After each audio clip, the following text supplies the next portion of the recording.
Hi, welcome back to another episode of Stand on Guard. You know what? Justin Trudeau is accusing his enemies of doing the same thing that he always does. I'll be back in a minute to explain what I'm talking about. So we are in a very precarious position in this country. We need political change, but we also need the resolve to resist.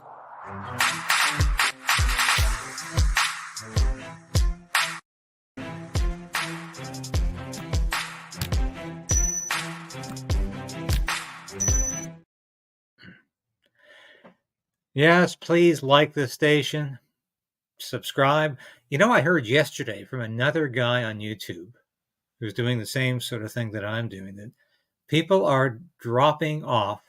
Actually, it was an American broadcaster talking about how he was literally losing 2,000 or more subscribers a month because YouTube was taking them off, claiming they were bots or just taking them off. So have a look and make sure you're subscribed. I mean, we're doing quite well. I thank everybody for the numbers we're getting. We're going to hit 25,000 very shortly. I don't mean like tomorrow, but within the next couple of weeks. And you remember we were fighting for that 15,000 New Year's Eve. And we got that thanks to your support, because I could not do it without your support. And it's just been a fantastic trip since I've been on here. It really has, because I never really thought I could work as an independent journalist. I always worked for the mainstream media and then the independent media, but I never really thought this was going to come together as it has. But, thank God, I'm offering you 30 plus years of journalism experience, being in there, being with the politicians, being in the military. And you guys are just so fantastic. You tell me in your comment section every day how much you appreciate that. Well, we're going to keep doing this because I think it's an important job. So please like the station, give it a thumbs up, subscribe, and let's beat Trudeau's censorship. Because I tell you, I'll talk about more about this over Easter weekend if I can. But I'm going to do a number of shows devoted entirely to the Online Harms Act and the stuff that I didn't talk about. And I hate saying stuff because that's such a proletarian word. The material, the substance of that bill that I didn't even get to, because there's so much noxious material to talk about on the surface. When you get deeper into the online harms bill, this is Bill C-63 that the Liberals introduced about a month ago now.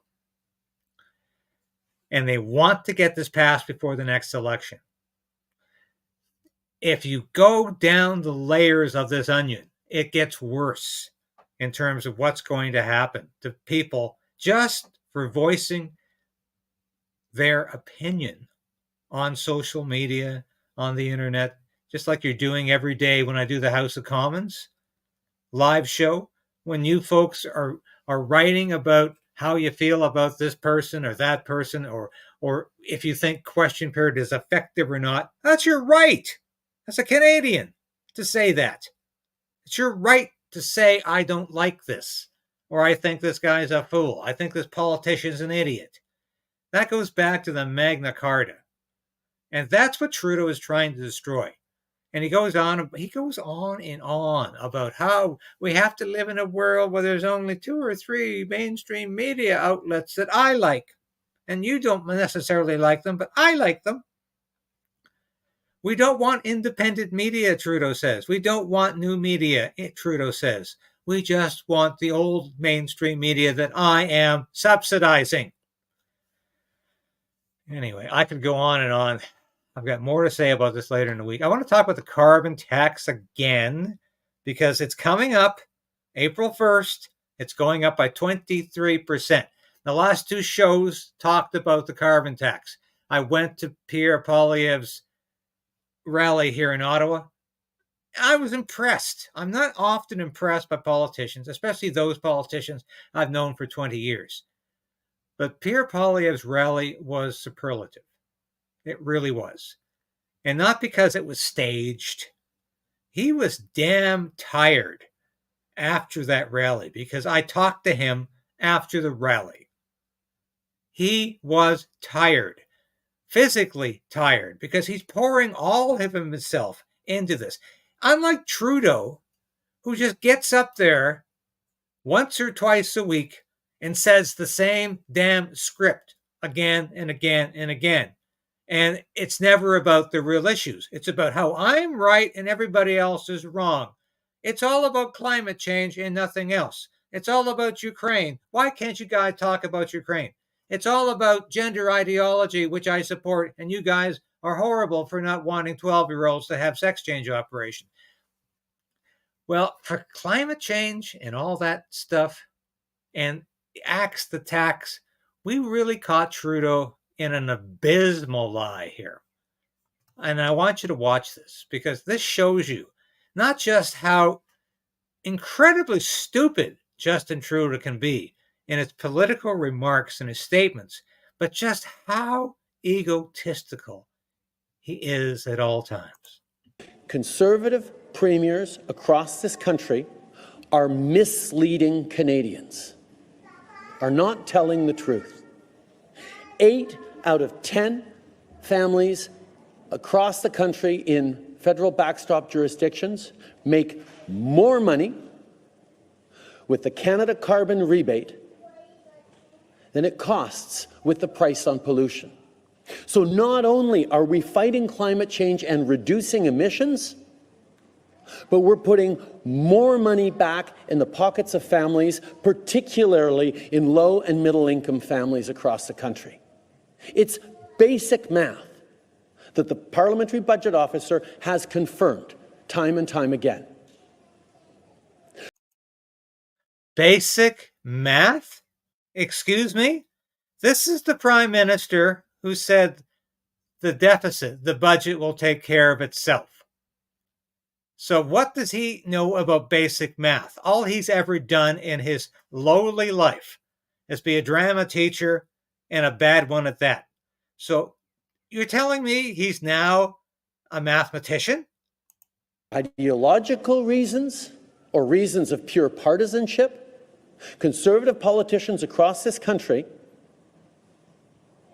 are not telling the truth to Canadians. And that's why I called them out. And I'm going to continue to call them out and remind them that if they really don't like our approach to pricing pollution, they can develop their own approach. Here in BC, that's what a BC more conservative government did years ago in creating Canada's first price on pollution. Quebec did the same. All right, so he's lying on 3 areas. He's talking about, for instance, that somehow this carbon tax is going to entice people to produce less greenhouse gas emissions. That's a lie. That's a complete lie. It has not done that. In fact, Canada has exceeded its greenhouse gas emission count, even though Canada produces less than 2% of the global greenhouse gas emissions. So our footprint is that small. So even if we lived in the Stone Age, and I say it again, I've said this so many times, even if we decided to stop driving our cars, to stop living in homes, to stop heating those homes, and lived in caves, we would still not meet the global target because we're so insignificant. Trudeau's also lying by saying this is a political issue. Yes, it's a political issue, but it's also an issue of truth. And he is the one who continues to say climate change is the only issue that matters to Canadians. Actually, it's very low on the spectrum. Canadians are more concerned with inflation, with having exorbitant costs to buy a home or rent an apartment, homelessness. They're more concerned with that. They're more concerned with the fact that the economy is probably going to tank into a great recession, perhaps depression, in the next 4 to 5 months. That's what Canadians are concerned about, not climate change. And what Trudeau's really lying about here is the fact that this rebate of his, it's not money back in the pockets of Canadians. Let's have a look at this. Let's have a look at the reality. Actually, let's listen to what the parliamentary budget officer told the Conservative Party just last week. The majority of Canadians are the majority of Canadians better off or worse off even after you factor in the rebate? Well, once you factor in the rebate, but also the economic impacts, based on our modeling, the majority of households will see a negative impact as a result of the carbon tax. Okay, that seems pretty obvious to me. Let's have a look at the two reports here. Yeah. The new report from the parliamentary budget officer indicates that it's not going to work.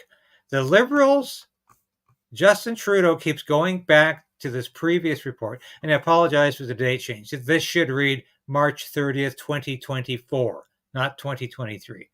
This is the new report out from the Parliamentary Budget Office, which indicates this.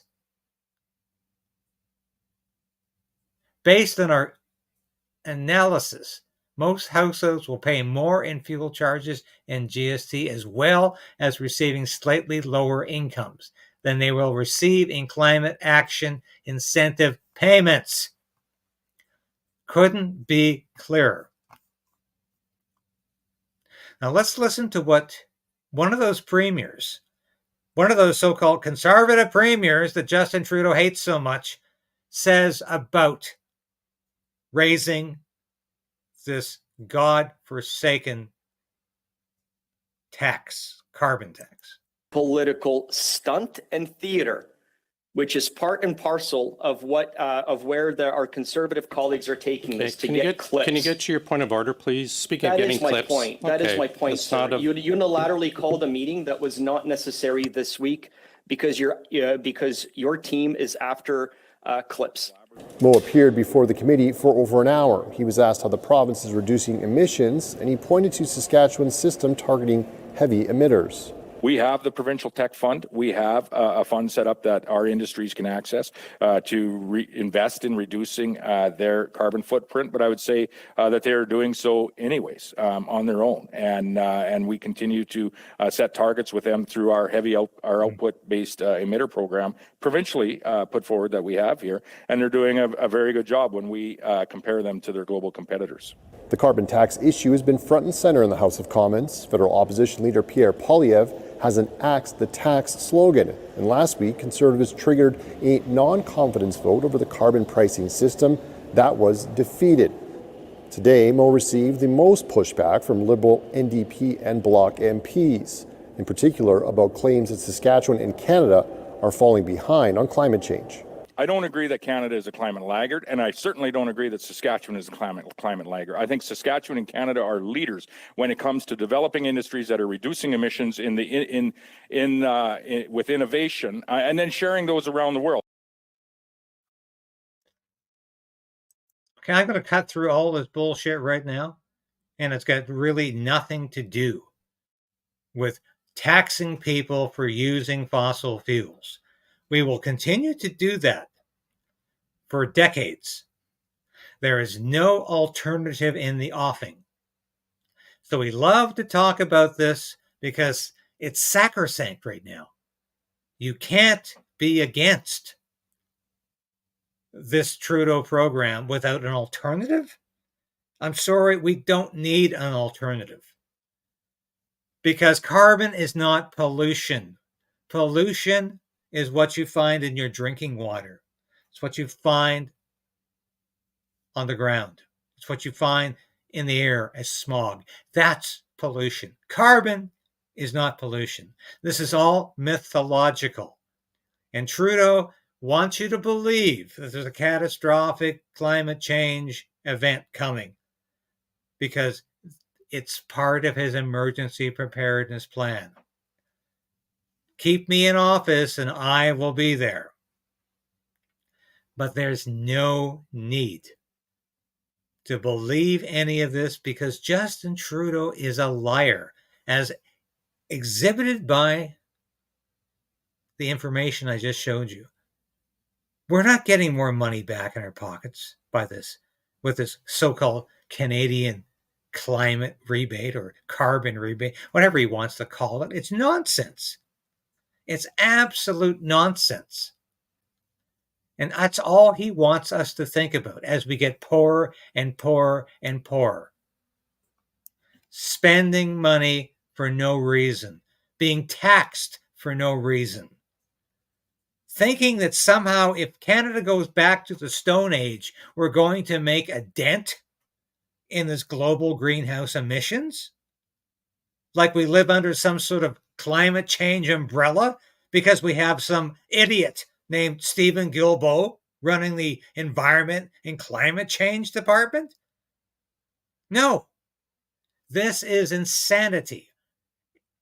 And Justin Trudeau has become emblematic of insanity with his craziness and defending this stupid carbon tax escalation when people can't afford food.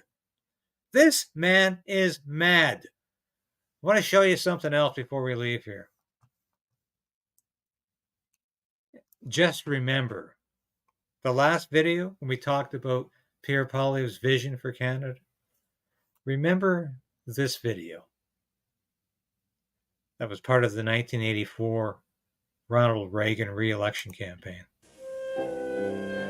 It's morning again in America. Today, more men and women will go to work than ever before in our country's history. With interest rates at about half the record highs of 1980, nearly 2,000 families today will buy new homes, more than at any time in the past 4 years. This afternoon, 6,500 young men and women will be married. And with inflation at less than half of what it was just 4 years ago, they can look forward with confidence to the future. It's morning again in America. And under the leadership of President Reagan, our country is prouder and stronger and better. Why would we ever want to return to where we were less than 4 short years ago? Well, if we get rid of Trudeau, we can be looking back on the way things used to be. How bad the economy was, how Justin Trudeau had us distracted on gender ideology and pride season, and all the other nonsense like euthanasia. That's what Justin Trudeau is obsessed with, not with making life better for Canadians. He wants to tax you to death, and he wants to annoy you to death with his constant bickering, his constant crap about his identity politics. Thank God we can move beyond that. And I showed you that video again to remind you how it could be. Now, America's not there anymore. That's true. They're possibly in worse shape than we are. But we can move beyond Justin Trudeau. And I don't care if your choice is Pierre Poilievre or Maxime Bernier. I like them both. But our choice has to be something else than Justin Trudeau, because he is destroying this country at a rapid pace. And if he's allowed to install the Online Harms Act, which will put people in prison for so-called hate speech, and will put people in house arrest for thought crimes,